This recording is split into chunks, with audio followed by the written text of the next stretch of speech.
খতম ছুম।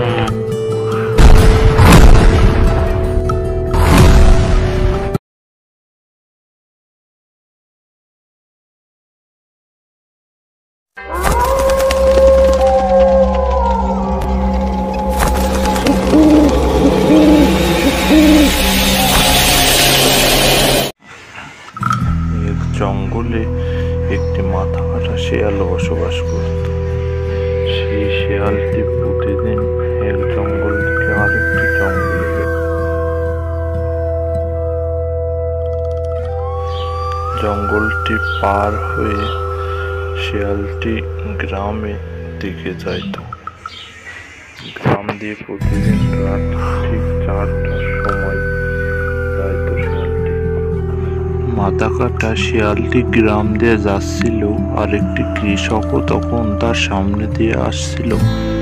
আর তাকে দেখে মাথা কাটা শেয়ালটি বলে, রে তুই আমার রাস্তা দিয়ে কোথায় যাচ্ছিস? ওরে বাবা, এ তো দেখি মাথা কাটা শিয়াল। ও শিয়াল, আমি কিছু করিনি, আমাকে ছেড়ে দাও, আমাকে মাফ করে দাও।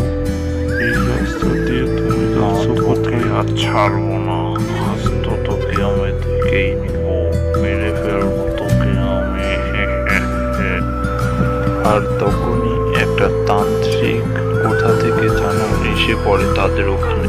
কিরে শয়তান শেয়াল, তুই এখানে কি করছিস? মাথা কাটা শেয়াল, তান্ত্রিক তুই এখান থেকে চলে যা, কিন্তু তা নাহলে কিন্তু তোর খবর আছে। কি তোর এত বড় সাহস, তুই আমাকে চলে যাওয়ার কথা বলিস? না, তোকে দেখাচ্ছি মজা।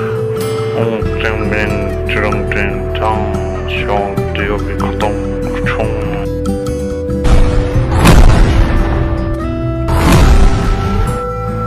আপনাকে অসংখ্য ধন্যবাদ। আপনি না থাকলে আজ ওই মাথা কাটা শিয়ালটি আমাকে মেরেই ফেলতো। আরে পাগল, এটা তো আমার একটা কর্তব্য। তুই এবার সাবধানে বাড়ি চলে যা, আর চিন্তা করা লাগবে না। বন্ধুরা, ভিডিওটি ভালো লাগলে লাইক আর সাবস্ক্রাইব করো, আর যারা ফেসবুক থেকে দেখছো তারা ফলো আর লাইক দাও।